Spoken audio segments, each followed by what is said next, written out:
Hello and welcome to the Sound Up Seattle podcast, your one-stop shop for all things Seattle and Washington sports. I'm your host, Tyler Cartwright, joined as always by my co-host, John Carey. And we are here today with a lot of Mariners discussion. Even though there's only been a couple smaller moves, what feel like smaller moves, there are some big additions to the team that have happened. We can talk a little bit of free agency and what could happen there. We are also finally going to talk about kind of the end of the Seahawks season, firing a Ryan Grubb, and then some college basketball. Quite the loaded pod, actually, John. Anything to say before we get started? No, let's dive in. All right, here is some Coyote Picnic.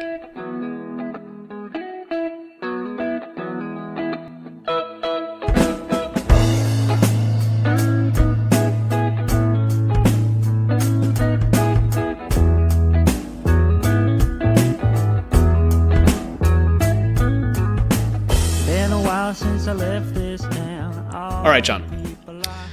I have been trying to figure out how to start this one, whether we want to finish with Mariners or start with Mariners. I think we just start with it. I think we dive in head first, talk about the moves, talk about what's been happening, because they've made two big moves. As of recording, this is the January 15th.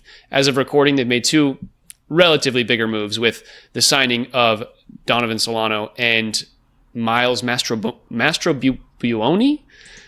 God, what baby. They want another Canzone, man. They just want another Canzone. It's getting another Italian dude. So let's what I want to do is quickly talk Mastrobuoni, because I don't think he's the big addition so far. So let's just talk about him. You, as a Cubs stan, have followed him a little bit more. So just break down what you've seen for me. Yeah, it's been nice watching Mastrobuoni over the last couple of years as this Cubs team, kind of settles into their rebuild and tries to build around some bigger pieces. He's been able to get some time in the lineup. He's not a spectacular player by any means. 29 years old. This is his third season in the majors, all with the Cubs. But he's not a big at-bat guy. He only had 16 at-bats in 2022, 133 last year and 98. 133 in 2023 and 98 last year. He's a guy that is going to bring no power to the table. He's hit one home run over the course of about 240 at-bats, 0 triples, and something like 6 doubles. So he is a single generator when he's generating offense. But, a talented guy. He can fit well enough into a lineup. He's coming off a down year, which I think probably helps, what we were able to get him for in terms of value. We traded just cash to get him. In 2023, his season with the most at-bats, he had 32 hits, 13 stolen bases, he had 241, and had a 609 OPS, which is not spectacular, but that's a rotation guy. His numbers really dropped to last year. Less opportunity, but his average fell 50 points, and his OPS fell 140 points. So a pretty significant drop for Mastrobuoni in 2024. But you're bringing in a guy that has the potential to be a rotation bat, and is bringing in one of the very best names in the MLB. Yeah, I like the name comment. You're correct there. I think one thing to look at in 2024 is his time was just like cut off basically halfway through the season at the trade deadline because the Cubs acquired, was it Paredes from the Rays? That doesn't sound right. Whoever it was from the Rays for their third baseman. So he basically took over the third base role, and Mastrobuoni just kind of didn't really recover and get any more playing time after that. So that's why you see his numbers decrease. And same thing in 2023. He's just not a rotation. I guess you could call him a rotation guy if you're looking at basketball. He's the edge of the rotation. Yeah, 100%. He's an injury filler. He's a gap filler. You're not going to see him on the lineup day to day. Yeah, he's a guy with an option as well that can go down to AAA if you need it. But I think he's a good enough, not good enough 26th man. I guess he is the Ryan Bliss of this team at the moment. If he's going to make the major league roster, he's the Ryan Bliss of this team. He's a guy, like you said, no power, super small, super low bat speed, super low barrel rates, super low hard hit rates, no sweet spot. Like the guy does not have any power. What he does is he squares up the ball, hits singles, and just can get on base at what was a reasonable clip in 2023. And we're hoping he can return to that form. It's funny looking at his hit chart too. He's kind of an opposite field guy. He's a bats lefty and just kind of slap hitter. So we'll see if that is something that comes into play here, the Mariners might be trying to embrace their T-Mobile Park system where nobody can hit home runs. So we don't go for guys that can hit home runs. That's why you go get Mastrobuoni. Yeah. Yeah, and with that, lefty kind of chip hitter guy, he's also pretty fast, 70th percentile in the MLB in terms of run speed. You see that with his 13 steals in 2023. And if you look at his hit chart, he's got a lot of singles off of short infield hits. He's capable of making it to first base on his legs. So, it's an asset. It's not nothing to write home about, but it's probably one of his better strengths as a player. Yeah, and I think with that also comes the idea that, as a opposite field left-handed hitter in T-Mobile Park, that's just power is not going to come for you in any way. Left field is the spot where power goes to die in T-Mobile Park, so I don't think we're going to see much from him in that regard. Baseball Reference actually has him having, 250 plate appearances, 230 batting average. Like he's projected as kind of the 25th, 26th man, kind of like the Dylan Moore type. Dylan Moore got a little bit more playing time than we would have liked last year, and he probably will again this year. But but that's why you bring in a guy like this. I mean, him and Dylan Moore have a lot in common in terms of I don't want to see either one of them that much. I'll like both of them more if they're splitting that time. And I think in another way, it's like this guy's a lefty bat, Dylan Moore's righty, and obviously we can look at the splits a little bit for Miles and say, okay, maybe there's a world where he and Dylan are splitting time at second or third or whatever the Mariners are trying to do, but these guys will be splitting time. They will not be your everyday players, or at least I hope not. If the Mariners come out and say, hey, Mastrobuoni is going to be our starting everyday third baseman for 2025, the fans should riot. The fans should riot. I'll find Dipoto, I swear to God. So that's what this move is. I want to quickly touch on the move that was made. When did we acquire Blake Hunt? I don't remember if that was today or yesterday. That was recently. It was today. Sorry, on the 15th, they acquired Blake Hunt for cash from the Orioles today. Okay, so let's talk about that move. We DFA'd Samad Taylor, which is unfortunate. I think he had a cup of coffee in the bigs a couple years ago. I don't think he played at all last year. Basically another Ryan Bliss type. He's a small second baseman. If you don't remember him, but he was fine. He was not anything to write home about, and I think it was an okay time to let him go.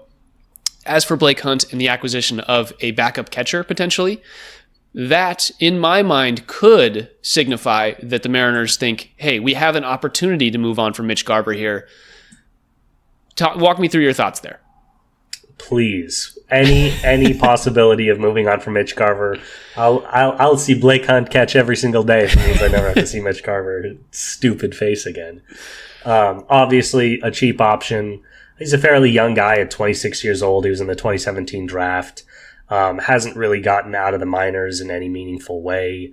But he's a big, right-handed catcher. He's 6'4", 215. That's tall for a catcher. I'm not used to catchers being that tall. But, has had a decent career in the minors. Last year, 2024, only batted .220 with 7 home runs, .635 OPS in the minors. So that's not necessarily a great sign for what he could contribute at the MLB level. But, he's young, he's big.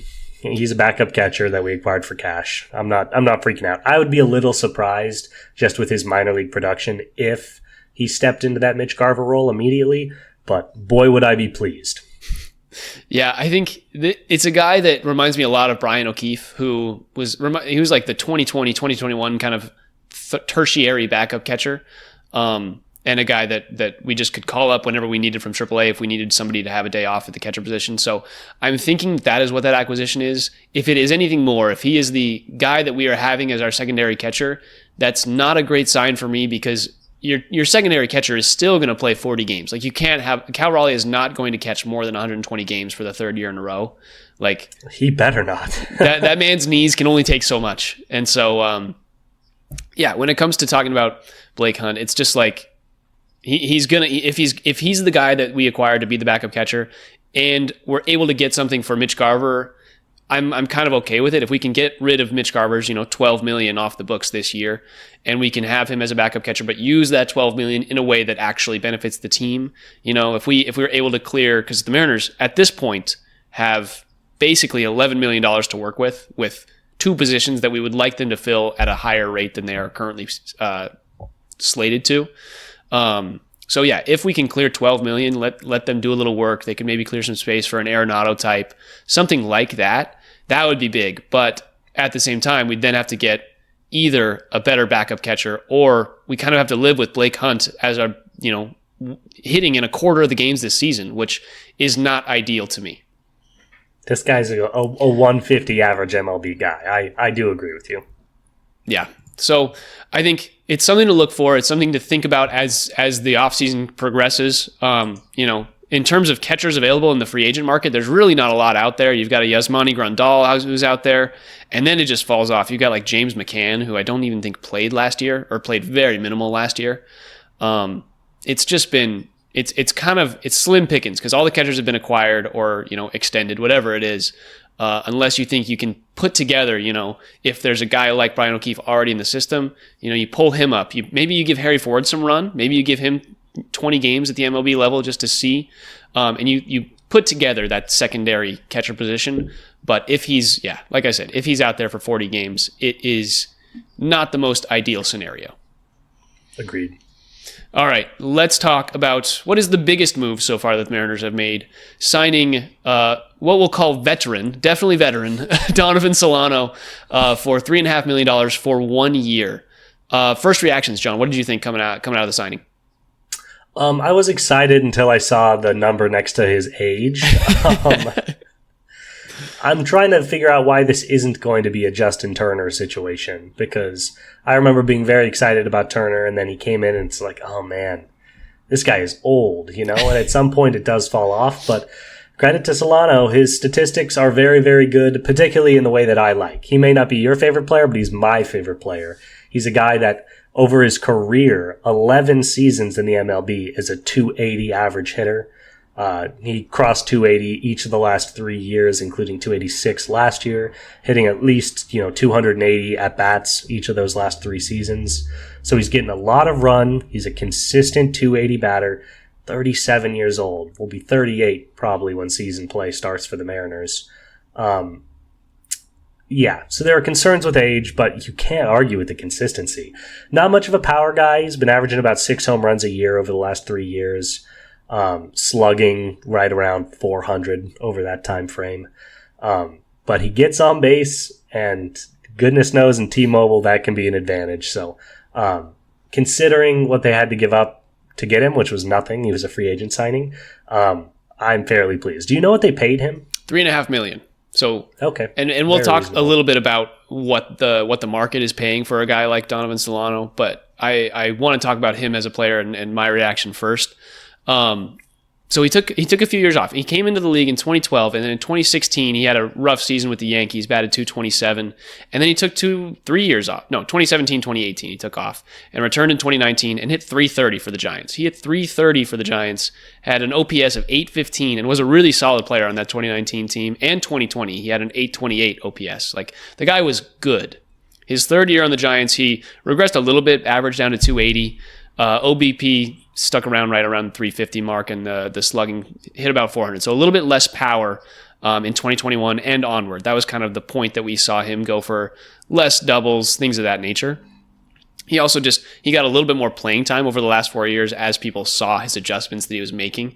And so Donovan Solano as a guy I really like, because he plays in T-Mobile Park. It's like, you look at a guy like Josh Rojas and kind of his swing, it's similar, not in the sense that their swings look the same, but like the production that they get out of their swings is very similar, except Donovan Solano is more of a like solid singles guy. Josh Rojas was a little bit more pop, a little bit more flyouts guy. Donovan Solano is more of a like gaps, middle hitter, or like up the middle, down the lines type hitter.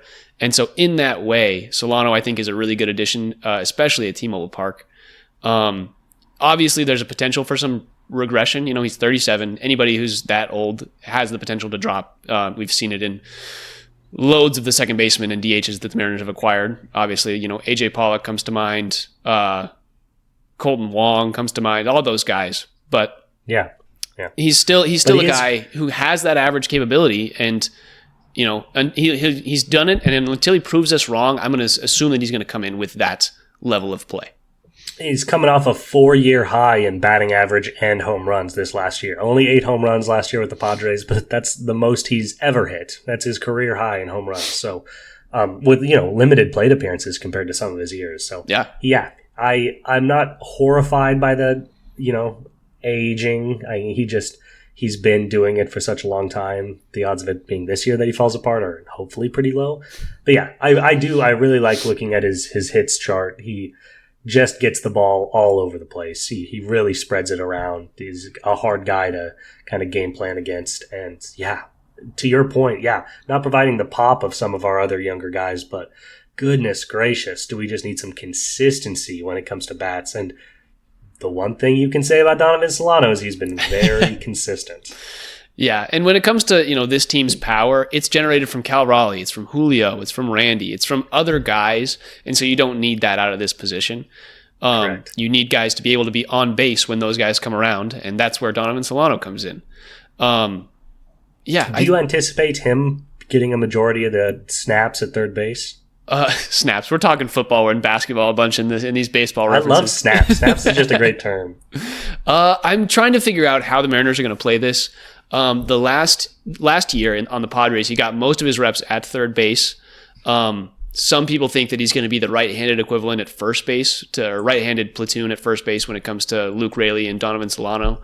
If the Mariners are able to sign a Justin Turner type, would make their team way older because Justin Turner's, I think, 40 or 41 now. But if they're able to get a Justin Turner type, then I think Solano can move to third because, Dylan Moore and Ryan Bliss or whoever they want at second, maybe a Cole Young if they want to give him some time. Whoever they want at second can also run there. Donovan Solano is a guy that can play all three positions. He can go third, he can go second, he can go first base.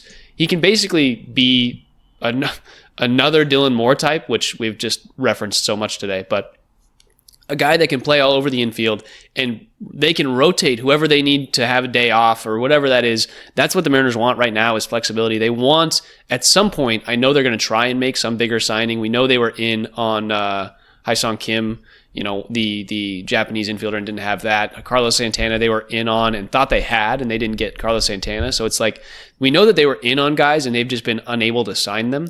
And so I think they're still searching, and Donovan Solano fits that, like, okay, we can put you wherever we need right now, and then as long as we get a person that can play first or third or second, you can play the other position. So this gives them the flexibility in their acquisitions for the rest of the offseason and in the actual day-to-day of their games, which I think is exactly what they needed from this signing.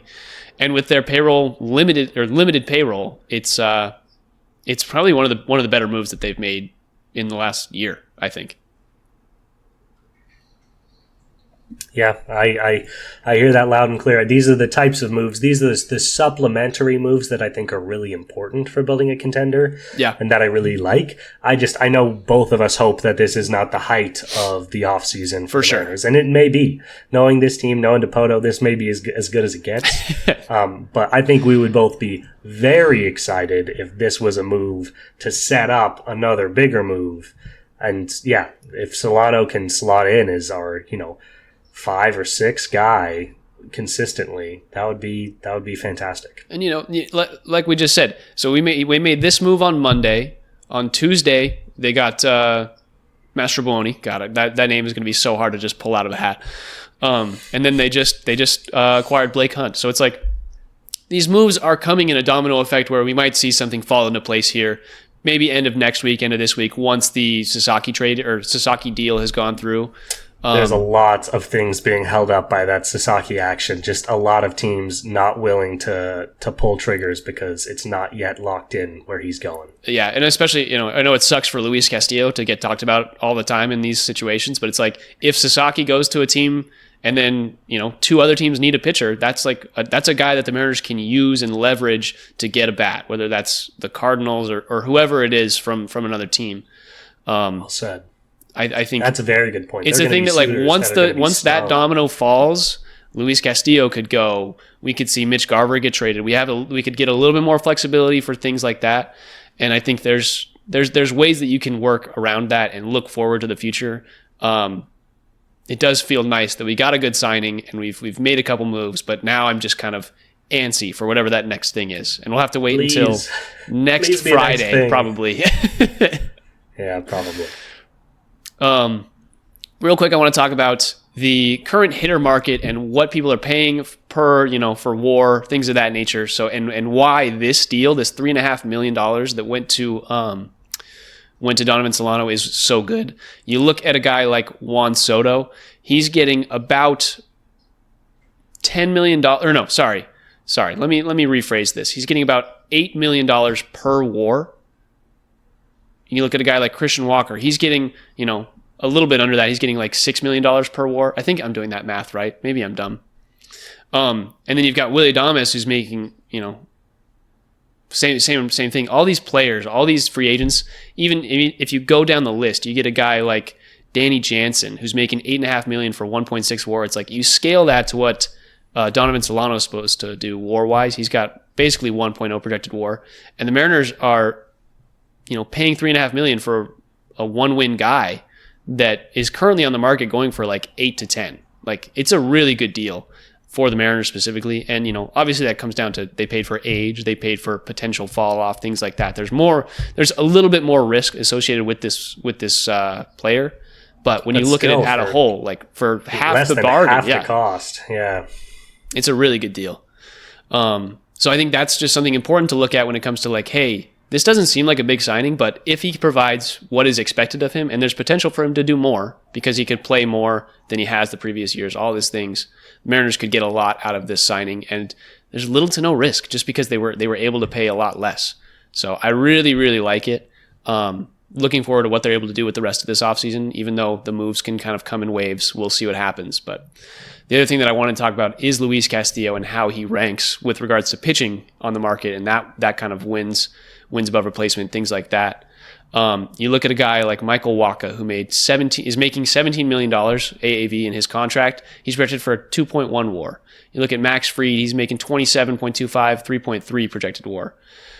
These guys are right around where Luis Castillo is. He's somewhere in the high twos, maybe around 3, and he's making $22 million. It's like Luis Castillo is a steal.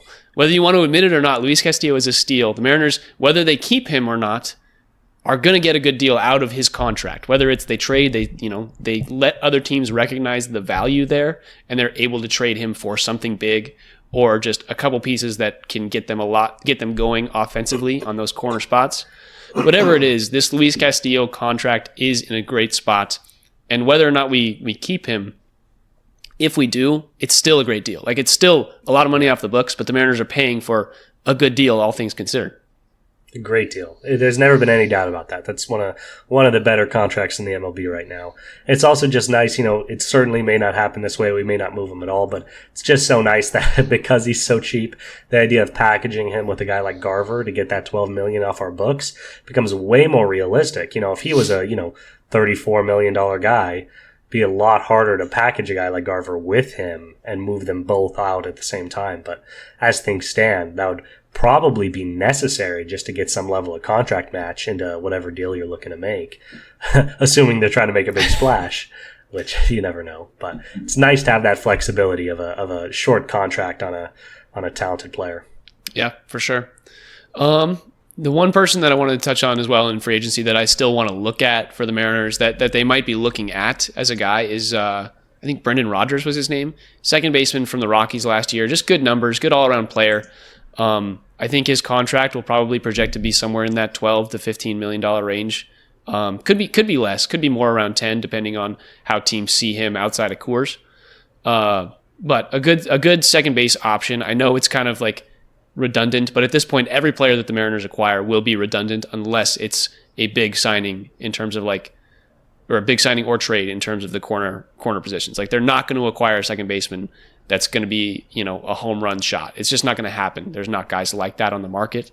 So I think if we're going to acquire a guy, Brendan Rodgers is a good one to look at. And we don't have to talk about him too much because we've been here for 30 minutes and we've got other things to talk about. But just wanted to point out the name.